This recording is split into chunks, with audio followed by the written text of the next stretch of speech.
all my Sagittarius friends. Welcome to my YouTube channel. My name is Teri Hunter. I'm an intuitive astrologer, and I'm here today with your November 2024 monthly horoscope. These horoscopes are based on whole sign Western astrology. So when I'm talking about Sagittarius, I'm referring to Sagittarius rising, the first house, and dictating the landscape of the chart. This is also applicable to Sagittarius sun, moon, and if you have a stellium in Sagittarius, it's applicable to you as well. When I refer to a day and a time, it's based on the Pacific time zone, and the wheel will not stay on Sagittarius rising. So I'll be telling you what house everything's happening in. It's a pretty substantial time here in the skies, and it has been for quite some time. As Pluto has been transiting through the last degrees of Capricorn, it has been really breaking down old structures. Capricorn is your second house of self-worth, money, your skills. So I think that this transit and the last degrees of Pluto's sojourn through Capricorn are going to be quite significant, not only for us personally, but for the environments that we live in, specifically the United States. We know that November is hosting an unprecedented presidential election. So let's grab the chart. Let's look and see what's going to happen. We've got Saturn going direct. We've got a Mercury retrograde at the end of the month. We have 2 new moons this month. The new moons will have separate videos. And by the way, the month starts with the Scorpio new moon, and I did a separate video on that. So check that out. Let's pull up the chart. Okay. So here I have already set the chart at the new moon. We see the new moon. I'm just quickly going to talk about this again. You can check the other video out. But when I click on the new moon, the most significant thing is that it is making a trine to Saturn. Saturn is stationing to go direct on the 15th of November. So Saturn is very strong right now. So this new moon is very favorable for getting and digging in deep to the underbelly of what may have been holding you back. Scorpio is your 12th house. That is where our soul's ancestral history lives. It's where we commune with God and the angels. It's also where we want to escape from the darkness of this human experience. So Sagittarius, it's very powerful to plant the seeds for a reconciliation of some kind. Saturn is currently residing in your 4th house of home, family, and hearth. And that would really be very appropriate for reconciling the experiences that you had growing up and being able to use them as a launching pad for moving forward versus an anchor holding you back. I really believe that Saturn's 2-year transit through Pisces at this particular time in history is about building a strong foundation and relationship with the divinity within through meditation, through study, through practical application of those theories and those philosophies. So this new moon at the 9th degree of Sagittarius, which again echoes that philosophies and ideologies, and Sagittarius being your 1st house. So I think this is a really powerful time for you to look to the future on some way and use the past as the launching pad, the contrasting experience. Okay, now we have also this continuing opposition between Pluto and Mars. This is extremely significant, and because it's going to go on for weeks. It's been going on since the end of October and will continue through to almost the mid of November as the planets will change signs. So Capricorn is your, again, your 2nd house, and it's going to move into your 3rd house, giving you an opportunity to really rebirth a whole new way of thinking. The 3rd house houses thinking, speaking, writing, teaching. It also is our communities, our neighborhoods, it represents our childhood experience when we start to get into school and we interact with others. Now, we see Pluto unearthing some kind of deep psychological anchor. And Mars in this opposition in your 8th house of Right now, Cancer is your 8th house of transformation. Again, the Cancer energy is that home energy, that environment that nurtures and molds who you are. Mars is not strong in Cancer. It is in fall. So Mars is feeling a little bit powerless as Pluto continues to excavate and excavate. It's a real bear in the beginning, I will say that. But as the planets reconcile one another, meaning they surrender and start to use their higher vibrations, we will see Uranus offering liberation in some ways. Taurus is your 6th house, and the 6th house is another mental house, as it is naturally ruled by Virgo, and Virgo rules process. So here, and Taurus is a history house, a personal history house. So something's going on with Sagittarius. It's allowing you an opportunity to reconcile the things that happen through the early chapters of your life when you're the most powerless, when you're susceptible to your teachers, your pastors, your parents, your grandparents, your aunts, your uncles, and all that. We also see that Pluto is Pluto is making a sextile to Mercury in Scorpio. Scorpio, again, is your 12th house. So this is representing your mind. It's also entering into your 1st house. And this is going to be very powerful for you, Sagittarius, because you're going to get an opportunity to start to anchor in and use through practical application and process as Mercury goes through some very significant, one very significant point, the great attractor, and then retrogrades over it. So you'll learn or you'll get an opportunity to practice calling forth what it is that you would like to manifest from the universe through your dedication and meditation and focus on the outcome. All right, let's go to the 4th. By the 4th, we see, let me click off of Pluto. We see that Mars is at now 0 degrees of Leo. We see that Mercury has entered Sagittarius. And what was the other thing that happened?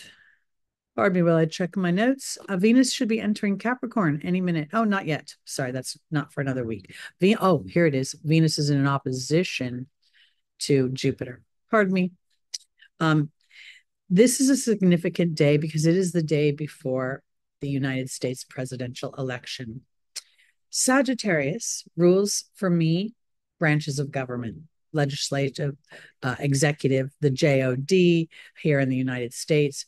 And the Venus opposition to Jupiter is going to very much sort of represent this opportunity to review Jupiter, how judicial systems affect our everyday lives. We also see religion and religious beliefs housed within the Jupiterian energy, as well as wealth and expansion. So this is a challenging time because Venus is here wanting to expand, and Jupiter is in fall in Gemini, and there's details that are missing somehow. And so I think that this is a little bit of a tense time. We also see that is exasperated by the Mars and Jupiter opposition. I think this is very powerful because Leo represents our freedoms, our liberties, our entertainment, and Aquarius represents our freedom and liberation. So that opposition is just going to hang out, and it's going to reveal itself in layers. Very well could reveal itself in your personal life. And then at the same time, it could be spawned by the outside world. So be mindful and be very mindful on the highway. For some reason, I've been getting that a lot lately. Okay, let's go to the 11th when Venus enters Capricorn.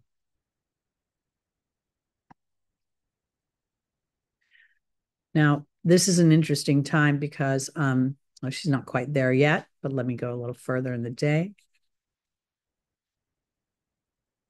So by noon, we see that she's entered Capricorn, and we see that Mercury is approaching the great attractor in your 1st house. This is very powerful because the great attractor is literally a point within the Shapley cluster that gives you the ability to call forth that which you need. Thank you, Spirit, for bringing me all the resources that I need to fulfill blah, blah, blah, blah, blah.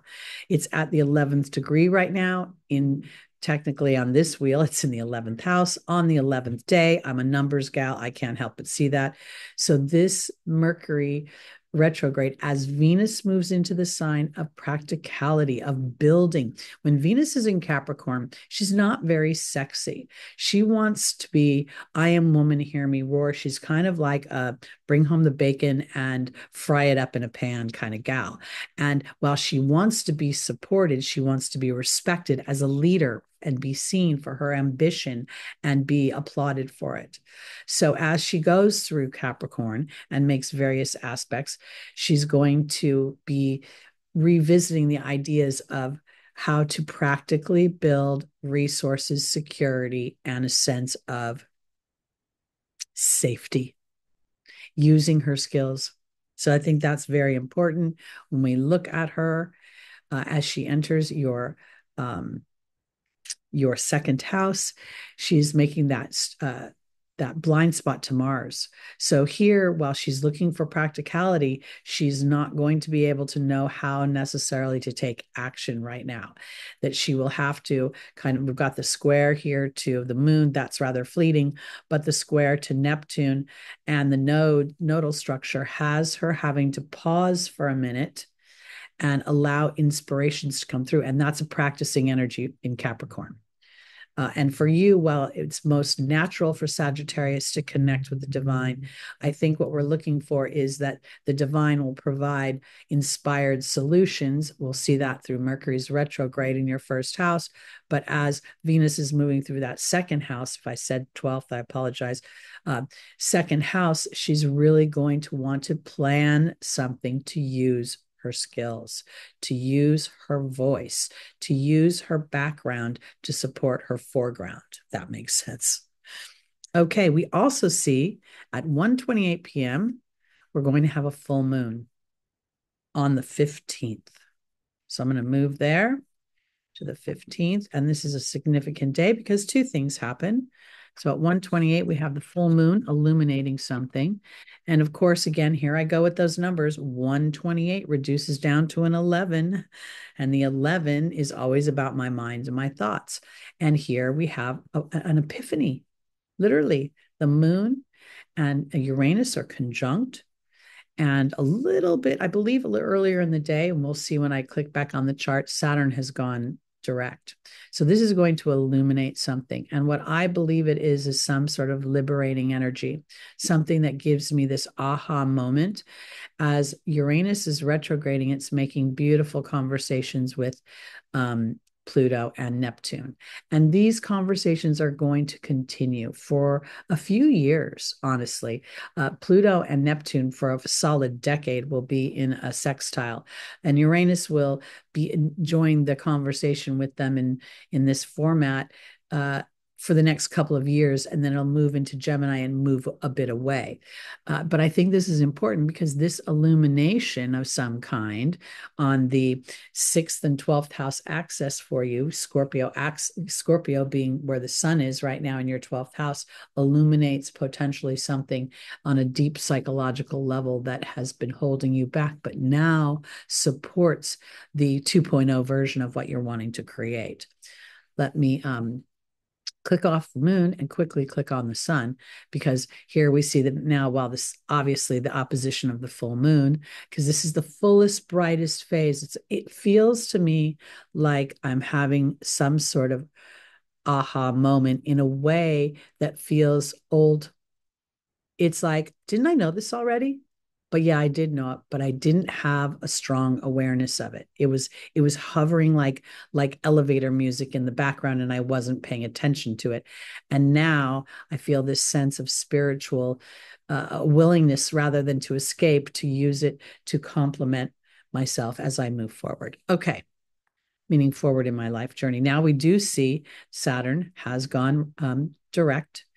And when Saturn moves direct, or when an outer, slower planet starts to move either direction, it really stations strongly in the sky. and it sort of demands attention into whatever its vibration. Now we see the square here between Jupiter and Mercury. Mercury is hovering over the great attractor. The great attractor is at 14 degrees of Sagittarius, which is so beautiful for those of you that have this in your first house, because it makes you a very powerful co-creator when you tap into that energy.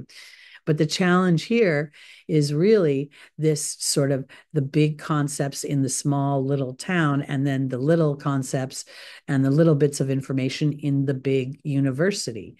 And Saturn in Pisces is saying this is about going into your heart.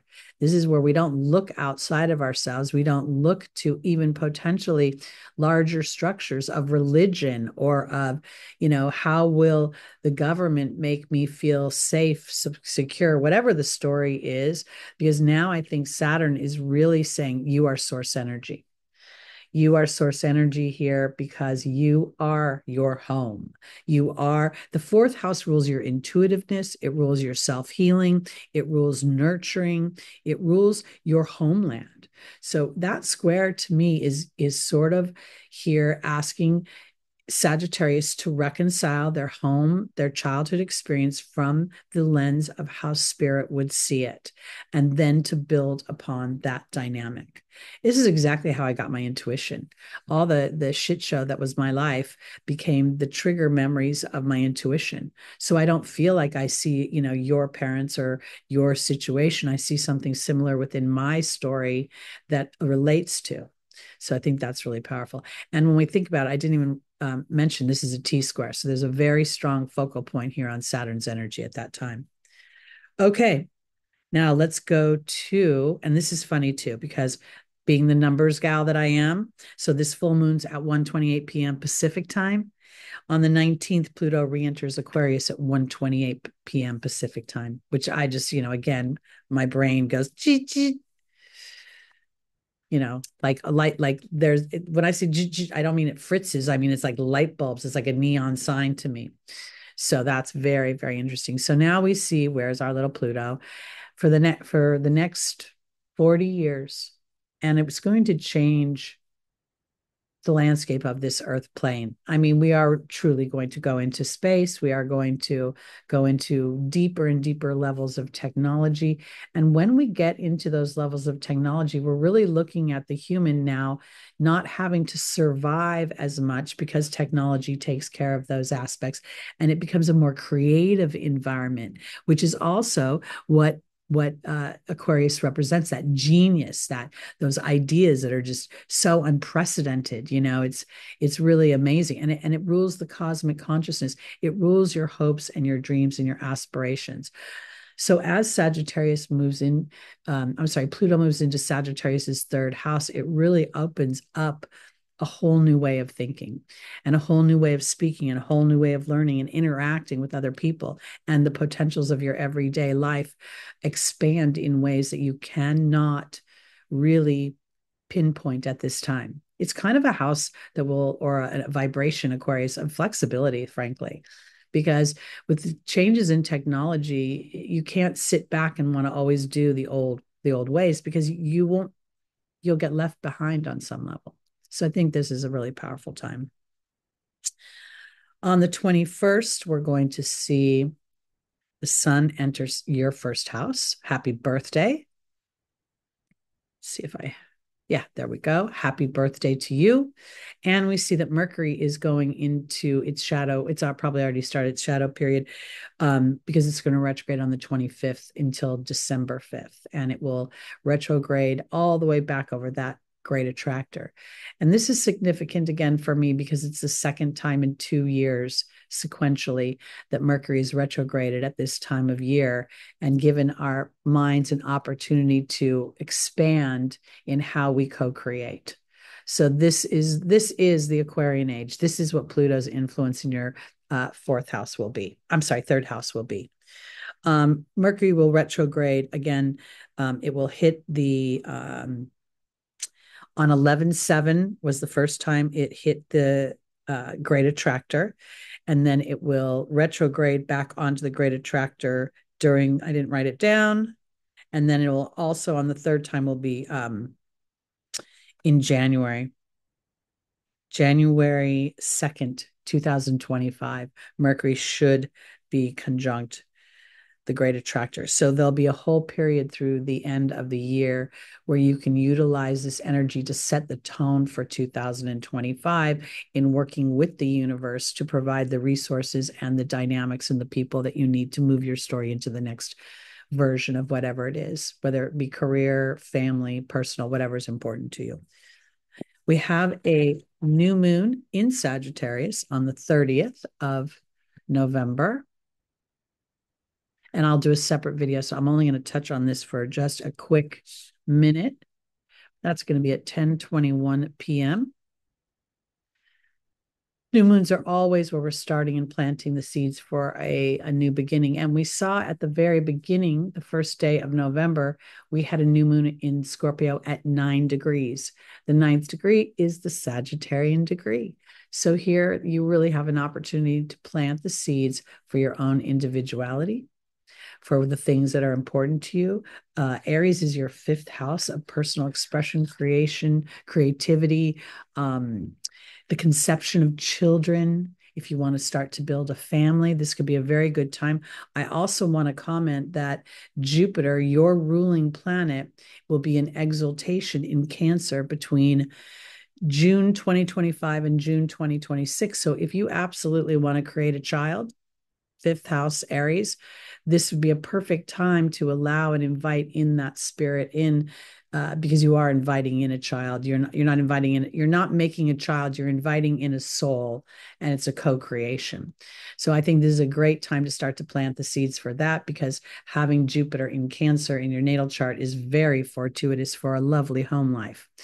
And I also like the way the new moon is making a trine to Mars, because it makes me feel like I'm willing to take action on what I want, to stand in leadership, to have that heart and the courage to stand in the concept of what I cannot manifest just yet.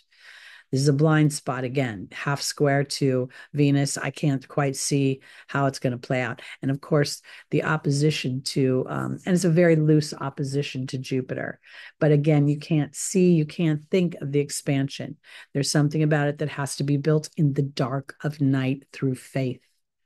So that's a real powerful way to end the month for my Sagittariuses and for all of us, but mostly for you, because this really feels like a powerful time for your co-creation with the universe and for your willingness to stand in faith. The Sagittarius energy is truly the connection to the divine, to God, to source energy. It's why it rules religion. So when you access that and you apply it in an everyday way, you really benefit quite a bit from the experience and from your tenacity. All right, that's it for me for my Sagittarius. I'm going to stop share right now. Please like, please subscribe, please comment. I don't always get a chance to reply to your comments because I'm busy creating content and meeting with clients. But I do read them all and I appreciate them. Please join me Sunday mornings live, 11 a.m. Pacific time. That's where we look at the week ahead's transits and we get spirit's advice through the tarot and through angel reading. And check out your money, love and money tarot. It should come up at the end of this video. It's a new thing we started monthly. Me and all my personalities. All right, Sagittarius, have a great November. Happy solar return. And I'll see you in November. Bye-bye.